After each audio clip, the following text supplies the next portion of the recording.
শহর থেকে জেলায় জেলায় তৃণমূল নেতাদের ঠিকানা থেকে উদ্ধার হচ্ছে সরকারি ত্রাণ সামগ্রী। আর এবার বারুইপুর পুরসভার 2 নম্বর ওয়ার্ডে গোডাউন থেকে সরকারি ত্রাণ উদ্ধার হলো। গুদাম থেকে উদ্ধার হলো প্রচুর পরিমাণে ত্রিপল। তৃণমূলের বিরুদ্ধে জবরদখলের অভিযোগ গোডাউন মালিকের। গোডাউন মালিক অভিযোগ করছেন যে বিজেপি সমর্থক হওয়ায় তার গোডাউন দখল করে তৃণমূল। বারুইপুর পুরসভার 2 নম্বর ওয়ার্ডে ঘটল এই ঘটনা, যেখানে গোডাউন থেকে সরকারি ত্রাণ উদ্ধার হয়েছে, গোডাউন জবরদখল করা হয়েছে এবং সেখানে মজুত করা হয়েছে সরকারি ত্রাণ। কথা বলে নেব আমাদের প্রতিনিধি রঞ্জিত হালদারের সঙ্গে। রঞ্জিত, দেখো সুবর্ণা, যেটা জানা যাচ্ছে এটা বারুইপুর পুরসভার 2 নম্বর ওয়ার্ডের ঘটনা।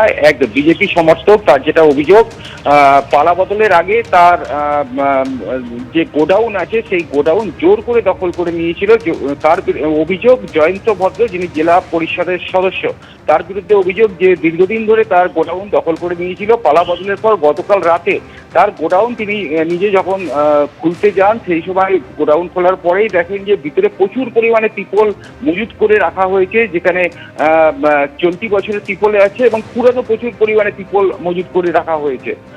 তারপরেই বারুইপুর থানার পুলিশকে খবর দেওয়া হয় এবং সেই ত্রিপলগুলো ইতিমধ্যে উদ্ধার করা হয়েছে। তবে এই ঘটনার পর থেকে জয়ন্ত ভদ্রের কোনো রকম প্রতিক্রিয়া পাওয়া যায়নি, তিনি পলাতক রয়েছে এমনটাই কিন্তু জানা যাচ্ছে। ধন্যবাদ রঞ্জিত। বৃহস্পতিবার দিল্লিতে ফ্ল্যাট থেকে উদ্ধার হয় বাঙালি সহকারী অধ্যাপিকার রক্তাক্ত দেহ। নিহত অধ্যাপিকার নাম দেবস্মিতা পাল। রবিবার সেই ঘটনায় পূর্ব বর্ধমানের বাদামতলা থেকে পুলিশের জালে ধরা পড়লেন এক দম্পতি। গ্রেফতার হলেন রামপ্রসাদ দাস ও বনশ্রী দাস নামে ওই 2 অভিযুক্ত। দিল্লিতে বাঙালি সহকারী অধ্যাপিকার হাড়হিম হত্যাকাণ্ড। নিজের ফ্ল্যাট থেকে রক্তাক্ত দেহ উদ্ধারের ঘটনায় প্রায় 1400 কিলোমিটার দূরে পূর্ব বর্ধমানের বাদামতলা থেকে পুলিশের জালে ধরা পড়লেন এক দম্পতি। দিল্লি পুলিশ ও পূর্ব বর্ধমান পুলিশের যৌথ অভিযানে গ্রেফতার হলেন রামপ্রসাদ দাস ও বনশ্রী দাস। ও কোথায় থাকতো? ও আমাকে থাকতো না। ও যে দিল্লিতে গেল কি জানতেন আপনারা? না, আমরা কিচ্ছু জানি না। আমি তো এখানে কাজ করি, আমার সাথে আর সম্পর্ক নাই। নিহত অধ্যাপিকার নাম দেবস্মিতা পাল। স্বামীর সঙ্গে বিবাহ বিচ্ছেদের মামলা চলায় দিল্লির অশোকনগরে একটি ফ্ল্যাটে একা থাকতেন তিনি। বাবা মা থাকতেন দিল্লিতেই আলাদা ফ্ল্যাটে। গত বৃহস্পতিবার দিল্লির ফ্ল্যাট থেকে দেবস্মিতার ক্ষতবিক্ষত দেহ উদ্ধার করে পুলিশ। সিসিটিভি ফুটেজ খতিয়ে দেখে সন্দেহ হয় বর্ধমানের দম্পতিকে। দিল্লি পুলিশ সূত্রে খবর, নিহত অধ্যাপিকার মামাবাড়ি বর্ধমান শহরের বাদামতলায়। সেই বাড়িটি দীর্ঘদিন খালি পড়ে থাকায় বছর 2 আগে ওই দম্পতিকে বাড়িটি ভাড়ায় দেওয়া হয়। রবিবার বর্ধমানে আসে দিল্লি পুলিশের একটি প্রতিনিধি দল। বাদামতলার এই বাড়ির সামনে হাজার ডাকাডাকিতেও সাড়া না দেওয়ায় পাঁচিল টপকিয়ে ভিতরে ঢোকে পুলিশ। দীর্ঘক্ষণ জিজ্ঞাসাবাদের পর গ্রেফতার করা হয় ওই দম্পতিকে। আমি কিছুদিন আগে আমি থানায় শুনেছি একজনের 3 লাখ টাকা আর সোনার গয়না নিয়ে এরকম দিয়েছে। আমার সঙ্গে 5 লাখ টাকা নিয়েছে, দোকান দেবো বলে দেয়নি। তারপর থেকে ফেরার, সেই থেকে আমরা হন্যে হয়ে খুঁজে বেড়াচ্ছি। আমাকে বলা হয়েছিল যে আমার এটা নিজের বাড়ি, ওপরে আমার দিদি থাকে। দিল্লি পুলিশ সূত্রে খবর, বুধবার মায়ের সঙ্গে শেষবার ফোনে কথা বলেন দেবস্মিতা। বৃহস্পতিবার সকাল থেকে তাকে ফোনে পাওয়া যায়নি। বোনের খোঁজ নিতে দুপুরে তার ফ্ল্যাটে যান দিদি। দেখেন বাইরে থেকে তালাবন্ধ দরজা। সন্দেহ হওয়ায় তালা ভেঙে ঢুকে দেখতে পান বোনের দেহ। ফোন করে খবর দেন পুলিশে।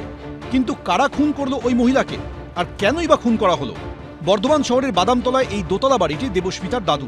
স্থানীয় সূত্রে খবর, নিচের তলার 6টি ঘর দিয়ে ভাড়ায় থাকতেন দম্পতি। সম্প্রতি সেই ঘর ছেড়ে দিতে বলেন দেবস্মিতা ও তার মা, কিন্তু তা ছাড়তে রাজি ছিলেন না ভাড়াটিয়া দম্পতি। এরপরই তারা দেবস্মিতাকে খুনের ছক কষেন।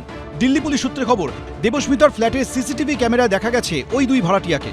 ঢোকার সময় পরনে এক ধরনের পোশাক থাকলেও বেরোনোর সময় অন্য পোশাকে দেখা যায় তাদেরকে। কিন্তু ঠিক কী কারণে খুন হলেন অধ্যাপিকা? কেন 1400 কিলোমিটার পাড়ি দিয়ে খুন করলেন ভাড়াটিয়া দম্পতি? খতিয়ে দেখছে দিল্লি পুলিশ। কমল কৃষ্ণ দে, এবিপি আনন্দ। আমতার শোরুমে শাড়ির স্তূপের নিচ থেকে লুকিয়ে থাকা তৃণমূল কর্মীকে বের করে গ্রেফতার করল পুলিশ। হাওড়ারি শ্যামপুরে তৃণমূল নেতাকে মাথা ন্যাড়া করে দিল গ্রামবাসীরা। পরানো হলো জুতোর মালাও। এদিকে এদিনও দিকে দিকে তৃণমূল নেতাদের দিকে ধেয়ে এলো ডিম। দুদিন আগেই পুলিশ থেকে বাঁচতে খাটের তলায় লুকিয়েছিলেন তৃণমূল নেতা, আর এবার শাড়ির গাদার নিচ থেকে তৃণমূল কর্মীকে টেনে বের করার ভিডিও হলো ভাইরাল। কোথাও আবার তৃণমূল নেতাকে ন্যাড়া করে জুতোর মালা পরালেন গ্রামবাসীরা। হাওড়ার আমতায় রবিবার শাড়ির দোকানে গিয়ে শাড়ির স্তূপের নিচ থেকে তৃণমূল কর্মীকে গ্রেফতার করল পুলিশ। ভাইরাল এই ভিডিও সামনে আসতেই শোরগোল পড়ে গেছে। ধৃত তৃণমূল কর্মীর নাম ব্রহ্মানন্দ চক্রবর্তী। তার বিরুদ্ধে 2021-এ ভোট পরবর্তী সন্ত্রাসে যুক্ত থাকার অভিযোগ রয়েছে। মা বোনেদের উপর যে অত্যাচার করেছে এবং ঘরকে ঘর ভেঙেছে, বিভিন্ন রকম অ্যালিগেশন ওনার নামে রয়েছে। অন্যদিকে হাওড়ারই শ্যামপুরে তৃণমূল নেতাকে মাথা ন্যাড়া করে দিল গ্রামবাসীরা। তারপর জুতোর মালা পরিয়ে ঘোরানো হলো তাকে। শ্যামপুরের আমরদহ গ্রামের তৃণমূল নেতা সন্ন্যাসী মান্না, তার বাড়ি থেকে উদ্ধার হয় জব কার্ড, আধার কার্ড সহ এক গুচ্ছ নথি। এরপরই তার বিরুদ্ধে সাধারণ মানুষের ক্ষোভ আছড়ে পড়ে, ওঠে কাটমানি নেওয়ার অভিযোগও। বয়স্ক ভাতার ফর্ম, লক্ষ্মী ভান্ডারের ফর্ম, যে গরিব মানুষের লক্ষ্মী ভান্ডার পেত তার জমা দেওয়া হয়েছিল, কিন্তু ওনারা জমা দেয়নি, যেহেতু তারা বিজেপি করতো বলে। অভিযুক্ত তৃণমূল নেতাকে আটক করেছে পুলিশ। অন্যদিকে মেডিকেল টেস্ট করাতে যাওয়ার সময় কাঁথি পুরসভার ধৃত তৃণমূল কাউন্সিলর অতনু গিরিকে লক্ষ্য করে ছড়া হলো ডিম, উঠল চোর স্লোগান।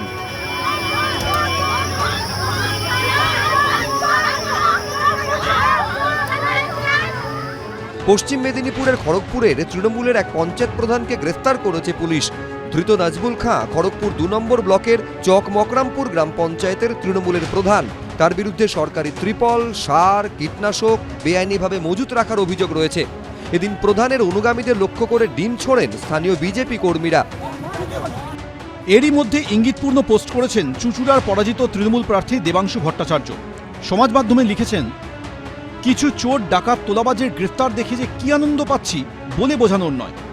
এক একটা জেলাকে বাপের সম্পত্তি ভেবে বসেছিল, আঙুলের ডগায় পুলিশকে নাচাতো, মানুষের বুকের উপরে পা দিয়ে সাম্রাজ্য গঠন করেছিল, ছোট ছোট মুখ্যমন্ত্রী ভেবে নিয়েছিল নিজেদের। সুনীত হালদার, বিশ্বজিৎ দাস, ঋত্বিক মণ্ডল, এবিপি আনন্দ। মমতা বন্দ্যোপাধ্যায়ের হাতে এখন সম্বল মাত্র 20 জন বিধায়ক। এবার তাতেও কি ভাঙন ধরাবেন সংখ্যা নিরিখে নিজেদের আসল তৃণমূল বলে দাবি করা ঋতব্রত বন্দ্যোপাধ্যায়, সন্দীপন সাহারা? জল্পনা বাড়ালেন তৃণমূল থেকে বহিষ্কৃত বিধায়ক সন্দীপন সাহা। বললেন, যারা যোগাযোগ করছে তারা যখন এখানে চলে আসবে সেটা 60-এর অনেক বেশি হয়ে যাবে। যে 58 জন সই করেছিল তার বাইরেও অনেক বিধায়ক যোগাযোগে আছে।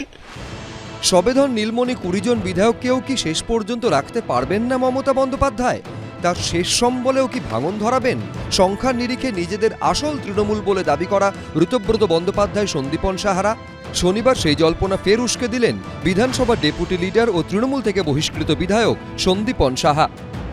31 তারিখ যখন মিটিং ডাকা হয়েছিল কালীঘাটে 20 জন পৌঁছেছিল, আর 5 তারিখ যে মিটিং ডাকা হয়েছে সেখানে 8 জন বিধায়ক পৌঁছেছে। এর থেকেই বিষয়টা পরিষ্কার হয়ে যাচ্ছে যে আগামী দিন যেই বিধায়করা এই 58 জনের মধ্যে নেই তারা কোন দিকে যেতে চলেছে। আমরা হয়তো ট্রিগার, কিন্তু সেই কারণগুলি সবার জন্যই এক। আপনি অনায়াসে সেটা বলতে পারেন যে যারা যোগাযোগ করছে তারা যখন এখানে চলে আসবে সেটা 60-এর অনেক বেশি হয়ে যাবে। পচা মাছের একটা ঝুড়ি থেকে যদি কিছুটা মাছকে আলাদা করে রাখা হয় তাহলে সে মাছ ভালো মাছ বা জ্যান্ত মাছ বা টাটকা মাছ হয়ে যাবে না। তৃণমূল ভেঙে যত রকমের দল হবে তারা তৃণমূলের মতনই হবে এবং তৃণমূলের থেকেও খারাপ হতে পারে। সুতরাং মানুষ আর এইসব দল, উপদল, কোন দল তৃণমূলের মধ্যে এসব নিয়ে আর ভাবছে না। 2026-এর বিধানসভা নির্বাচনে ভরাডুবির পর তৃণমূলের ছোট বড়, মেজো সেজো সব মাপের নেতাদের সবার নিশানায় অভিষেক বন্দ্যোপাধ্যায়। এদিন তার বিরুদ্ধে ফের ক্ষোভ উগরে দিয়েছেন তৃণমূল থেকে বহিষ্কৃত বিধায়ক সন্দীপন সাহা। অভিষেক বন্দ্যোপাধ্যায় যেই হাই হ্যান্ডেডনেস নিয়ে চলেছে, যেইভাবে দলটাকে পরিচালনা করার চেষ্টা করেছে, তাতে আমাদের গ্রাসরুটের সংগঠন ছত্রাখার হয়ে গেছে। কোনো রিপোর্ট জেলা লেভেল থেকে, ব্লক লেভেল থেকে না নিয়ে এককভাবে ওপর থেকে চাপিয়ে দেওয়া, তাতে সংগঠন কমজোর হয়েছে, যার জন্যে আজকে এই বিপর্যয়ের সম্মুখীন হতে হয়েছে দলকে।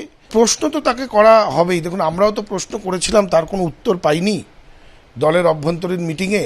প্রশ্নের সম্মুখীন তো তাকে নিশ্চিতভাবে হতে হবেই। একদিকে পরিষদীয় দল, অন্যদিকে সংসদীয় দল, কোনো কিছু নিয়েই এখন স্বস্তিতে নেই একদিন ক্ষমতার শীর্ষে বসে থাকা মমতা বন্দ্যোপাধ্যায়। সোমবার ইন্ডি জোটের বৈঠকে যোগ দিতে ইতিমধ্যে দিল্লিতে পৌঁছে গেছেন। সোমবারই সংসদীয় দলে বড়সড় ভাঙনের ইঙ্গিত মিলছে। দিল্লিতে বসেই কি পরিষদীয় দলে আরও ভাঙনের সম্মুখীন হতে হবে তাকে? অনির্বাণ বিশ্বাস, শিবাশিস মৌলিক, ঐশী মুখোপাধ্যায়ের রিপোর্ট, এবিপি আনন্দ। এবিপি আনন্দ, এগিয়ে থাকে, এগিয়ে রাখে।